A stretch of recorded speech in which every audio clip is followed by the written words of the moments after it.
আল্লামা সাঈদীর সাধারণ মৃত্যু হয় নাই, তাকে শহীদ করা হয়েছে। আর আল্লামা সাঈদী রাহিমাহুল্লাহ একটি কথা বলে গিয়েছেন যে যেদিন আপনারা শুনবেন সাঈদী নাই, সেই দিন আপনারা সবাই আমার জন্য একটু দোয়া করবেন। যিনি এই বাংলাদেশের বুকে শিরক এবং বিদআতের মূলোৎপাটন করার জন্য বাতিলের বিপক্ষে, বাতিলের বিরুদ্ধে যিনি আজীবন তার দারাজ কণ্ঠে বক্তব্য দিয়েছেন, কাজ করেছেন এবং জীবনে অনেকবার সরাসরি গুলির সম্মুখীন হয়েছেন, মৃত্যুর সম্মুখীন হয়েছেন এবং তার 50 বছর জীবনে কোরআনের দাওয়াতের ময়দানে অসংখ্যবার বাতিলের মুখে বাধাপ্রাপ্ত হয়েও যিনি নিজের জীবনটাকে হাতের মুঠায় রেখে কোরআনের দাওয়াতকে সর্বত্র বিশ্বজুড়ে ছড়িয়েছেন এবং সে কোরআনের সঠিক দাওয়াতগুলি যখন তিনি মানুষের কর্ণকুহরে অত্যন্ত সুললিত সাবলীল কণ্ঠে পৌঁছাচ্ছিলেন এবং তার কণ্ঠের মধুর বাণী শুনে, কোরআনের আওয়াজ শুনে যখন বাংলাদেশ এবং পৃথিবীর বাংলা ভাষাভাষী যুবকেরা কোরআনের পথে অগ্রসর হচ্ছে, বাতিলকে উপেক্ষা করে হকের পথকে গ্রহণ করতে যাচ্ছিলেন, তখনই এই দেশের জালিম নাস্তিক মোরতাদদের কলিজার মধ্যে দাউ দাউ করে আগুন জ্বলা শুরু করে দিয়েছে। যার পরিপ্রেক্ষিতে আমরা দেখতে পেলাম এই কোরআনের পাখিকে তার জীবনের 13টি বছর অন্ধকার কারাগারের মধ্যে বন্দি করে আমাদের গোটা জাতিকে এবং বিশ্বের যুবকদেরকে, বিশ্ব মুসলিম উম্মাকে কোরআনের তার জীবনের শেষ অমীয় বাণীগুলি, তার জীবনের শ্রেষ্ঠ কথাগুলি থেকে আমাদেরকে মাহরুম করেছিল। আল্লামা সাঈদী একটি প্রতিষ্ঠানের নাম। আল্লামা সাঈদী তাফসির জগতের এক নতুনত্বের নাম। আল্লামা সাঈদীকে আমরা এইভাবে জানি, তিনি এক গবেষণা ধর্মীর নাম। আল্লামা সাঈদী আল্লাহ তাআলার দেওয়া জ্ঞান অনুযায়ী তিনি ভবিষ্যৎবাণী করার তার গবেষণার ভিতর দিয়ে এক অতি মূল্যবান নাম। আল্লামা সাঈদী এই বাংলাদেশ সহ পৃথিবীর মানুষের হৃদয় ইসলামী আন্দোলন জাগ্রত করার এক অগ্র সেনানীর নাম। আল্লামা সাঈদী তিনি তার জীবনকে বাজি রেখে এই জমিনে কোরআনের রাজ কায়েম করার যে স্বপ্ন দেখিয়েছেন, আজকে এই সংক্ষিপ্ত সাক্ষাৎকারে আমরা এই কথায় দৃঢ়কণ্ঠে আমরা বলতে পারি, আল্লামা সাঈদী সবসময় দল মত নির্বিশেষে, কি আলিয়া, কি কওমি, কি মাদার ফুজারি, কি সুন্নি, সমস্ত আলেমদেরকে ঐক্যের চাদরে ঢুকবার জন্য নিজে পায়ে হেঁটে, নিজে গাড়ি নিয়ে মানুষের ধারে ধারে ঘুরেছেন এবং গিয়েছেন। সবার কাছে তিনি আবেদন জানিয়েছেন, এই দেশের আলেম ওলামা যদি ঐক্য হয়ে যায়, সারা বাংলাদেশ ঐক্য হয়ে যাবে। আর সারা বাংলাদেশের আলেম ওলামা যখন ঐক্য হয়ে যাবে, এই বাংলাদেশের যত নাস্তিক, মুরতাদ, ভিন্নধর্মী, ভিন্ন মতাদর্শের যত লোকজন আছে, সবাই আলেমদের পেছনে ঘুরঘুর করবে এবং এই জমিনে কোরআনের পতাকা পথ করে উড়বে। আজকে আল্লামা সাঈদী চলে গেছেন। গত বছর 2023 সালের এই 14 আগস্ট এখনও কেউ কল্পনাও করে নাই আল্লামা সাঈদী দুনিয়া থেকে চলে যাবেন।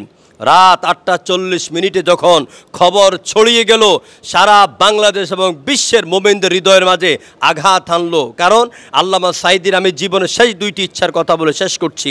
একটা ইচ্ছা ছিল তিনি তাফসিরের ময়দানে আবার আসবেন, তিনি মানুষকে আবার কোরআনের তাফসির শোনাবেন, আর তিনি বাইতুল্লাহ শরীফে মাহে রমজানে আরেকটা বার তিনি ইতিকাফ করবেন। দ্বিতীয় স্বপ্ন ছিল বাংলাদেশের জমিনে একামতে দিন হবে, দিন প্রতিষ্ঠা হবে, কোরআনের রাজ কায়েম হবে। কোরআনের রাজ কায়েমের জন্য তিনি সবসময় শাহাদাতের তামান্না করেছেন।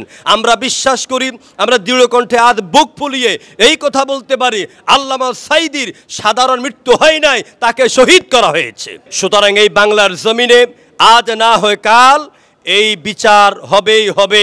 আল্লামা সাঈদীর প্রতিটি রক্তের কণিকা, প্রতিটি সেকেন্ড আর মুহূর্তের হিসাব দিতে হবে যারা তার জীবন থেকে কেড়ে নিয়েছে। আজকের এই আলোচনার পরিসমাপ্তিতে আমি সবাইকে নিয়ে দোয়া করছি, আল্লাহ তাআলা তুমি আমাদের আদর্শ, আমাদের আইডল, আমাদের মডেল, মুফাসসির জগতের উজ্জ্বল নক্ষত্র আল্লামা দেলোয়ার হোসেন সাঈদী সাহেবকে জান্নাতের মেহমান হিসেবে কবুল করে নাও। তার জীবনের গুনাহগুলো মাফ করে দাও। তার রেখে যাওয়া 3টি সন্তানকে দ্বীনের উপর টিকে থাকা তৌফিক দান করে দাও। তার রেখে যাওয়া কোটি কোটি জনতাকে তুমি কোরআনের পথে অটুট থাকার, অগ্রগামী হওয়ার তৌফিক দান করে দাও। আল্লামা সাঈদী রাহিমাহুল্লাহর সাথে যাদের দুশ্মনী, এটা ব্যক্তিগত কোনো কারণে ছিল না। কেউ ব্যক্তিগত কারণে তার সাথে দুশ্মনী করে নাই, করেছে আদর্শগত কারণে। আর সে আদর্শ হলো কোরআনুল কারীমের আদর্শ।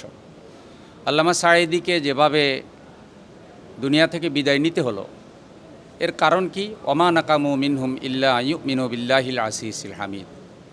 আল্লামা সাঈদী রাহিমাহুল্লাহ যদি পীরগিরি করতেন, যদি তিনি দরবার খুলতেন, তাহলে সবাই তার ওখানে মুরিদ হতো। তিনি যদি শুধু মসজিদ বানানোর কথা বলতেন, তাহলে হয়তো যারা তাকে হত্যা করেছে তারা ওই মসজিদে টাইলস কিনে দিত, ওই মসজিদের সেবা করত। কিন্তু তার সাথে দুশ্মনী করা হয়েছে কেবলমাত্র তিনি আল্লাহর কোরআনের রাজ এই জমিনে প্রতিষ্ঠিত করতে চেয়েছিলেন। তো আমরা যদি তাকে ভালোবাসি, তাহলে আমরাও কোরআনুল কারীমের আলোকে নিজেকে আলোকিত করব এবং কোরআনুল কারীমের আলোকে নিজের জীবন, পরিবার, সমাজ, রাষ্ট্রকে গঠন করার জন্য আমরা কাজ করব। আর আল্লামা সাঈদী রাহিমাহুল্লাহ একটি কথা বলে গিয়েছেন যে যেদিন আপনারা শুনবেন সাঈদী নাই, সেই দিন আপনারা সবাই আমার জন্য একটু দোয়া করবেন।